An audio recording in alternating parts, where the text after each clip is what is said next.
ഇനി നമ്മൾ പോകുന്നത് കാസർഗോട്ടേക്കാണ്. അരുൺ പാറക്കൽ കാസർഗോഡ് നിന്ന് ചേരുന്നുണ്ട് വിവരങ്ങളുമായി.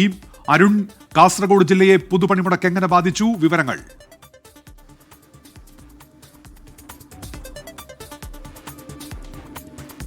ഉന്മേഷ്, കാസർഗോഡ് ജില്ലയുടെ പൊതുഗതാഗതം ഇന്ന് പൂർണ്ണമായും സ്തംഭിച്ച അവസ്ഥയായിരുന്നു. KSRTC ബസ്സുകളും സ്വകാര്യ ബസ്സുകളും ഒന്നും തന്നെ ഇന്ന് സർവീസ് നടത്തിയിട്ടില്ല. KSRTC ബസ്സുകൾ കൊട്ടാരക്കര ഡിപ്പോയിലെയും തിരുവനന്തപുരം ഡിപ്പോയിലെയും കൊല്ലൂരിലേക്കുള്ള 2 ബസ്സുകൾ മാത്രമാണ് കാസർഗോഡ് ജില്ല വഴി സർവീസ് നടത്തിയത്. ഈ ജില്ലയിലുടനീളം വ്യാപകമായ അക്രമങ്ങളുണ്ടായി. അജാനൂർ വില്ലേജ് ഓഫീസറെ സമരാനുകൂലികൾ തടയുന്ന അവസ്ഥയുണ്ടായി. പരപ്പ ഗവൺമെൻറ് ഹയർ സെക്കൻഡറി സ്കൂളിൽ അവിടെ ഡ്യൂട്ടിക്കെത്തിയ അധ്യാപികയ്ക്ക് നേരെ അക്രമമുണ്ടായി. നീലേശ്വരം മുനിസിപ്പാലിറ്റിയിൽ ജോലിക്കെത്തിയ ജീവനക്കാരുടെ വാഹനങ്ങളുടെ കാറ്റഴിച്ചു വിടുന്ന സ്ഥിതിയൊക്കെ ഉണ്ടായി. ഇപ്പോൾ നമുക്കൊപ്പം ഒരു ഓട്ടോ ഡ്രൈവർ ചേരുകയാണ്. സത്താർ എന്നാണ് അദ്ദേഹത്തിൻ്റെ പേര്. ചേട്ടാ, സമരം ബാധിച്ചിരുന്നോ?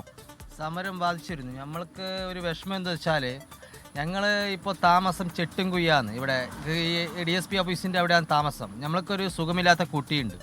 അപ്പോൾ ഈ കാസർഗോഡ് മുനിസിപ്പാലിറ്റിയിൽ അന്ന് നമ്മൾ താമസിക്കുന്നത്. ഈ കുട്ടീനെ ഫിസിയോതെറാപ്പി ചെയ്യുന്നൊരു കുട്ടിയാണ്. അപ്പോൾ ഈ കുട്ടിക്ക് എന്ത് പറ്റിയതാ? കുട്ടിക്ക് എൻഡോസൾഫാണ്, ഇത് ജന്മനാളെ നടക്കാൻ പറ്റാത്തതാണ്. അപ്പോൾ ഈ കുട്ടിക്ക് ഈ ഓട്ടോ ഓടിയിട്ട് എന്തെങ്കിലും ചെയ്യാൻ പറ്റും. അപ്പോൾ ഈ ഓട്ടോ ഒരു മുൻകരുതലില്ലാതെ പെട്ടെന്ന് പലതരത്തിൽ തന്നെ തടഞ്ഞു നിർത്തിയിരുന്നു. പക്ഷേ തടഞ്ഞു നിർത്തിയെങ്കിൽ അതിനോട് പറയാൻ കഴിയാത്തൊരു വിഷയമാണ്. സാരമില്ല, അതെൻ്റെ കുട്ടിക്കും വേണ്ടിയിട്ടാണ് ഞാൻ പറയുന്നത്. അപ്പോൾ പല വിഷയമുണ്ട്. അപ്പോൾ എൻ്റെ കുട്ടിക്ക് മരുന്ന് മെങ്ങാൻ ഇപ്പോൾ പറ്റിയിട്ടില്ല. അപ്പോൾ അതിൻ്റെ എൻ്റെ ഏറ്റവും മുഖ്യമന്ത്രിക്ക് അയച്ച പ്രൂഫ് എൻ്റെ ഒക്കെ ഉണ്ട്. പിന്നെ നേതാക്കന്മാർ ഇലക്ഷൻ്റെ ടൈമിന് വോട്ട് ചോദിക്കാനും പലതും വരുന്നുണ്ട്. ഇതാണ് എൻ്റെ ഏറ്റവും വലിയ പ്രൂഫ്. എൻ്റെ കുട്ടീൻ്റെ 90% നടക്കാൻ പറ്റാത്ത കുട്ടീൻ്റെയാണ്. മരുന്ന് വീട്ടിലേക്ക് എത്തിയിട്ട, ഇപ്പോൾ പാലെത്തിയിട്ട, ഒന്നും എത്തിയിട്ടില്ല.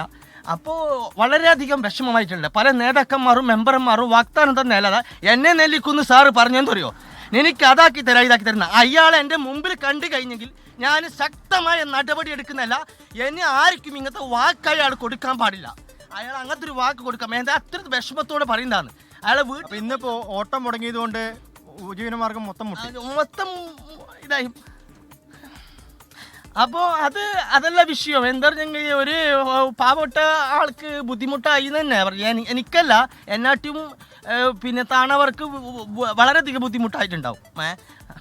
ഉന്മേഷ്, ഇതാണ് ഓരോ ആളുകളുടെയും തൊഴിലാളികളുടെ ജീവിതം ഉൾപ്പെടെ ദുസ്സഹമായിരുന്നു പൊതുപണിമുടക്കിൽ. അതിന്റെ വിവരങ്ങളാണ് ഇപ്പോൾ അരുൺ പാറക്കൽ പങ്കുവെച്ച് കാസർഗോഡ്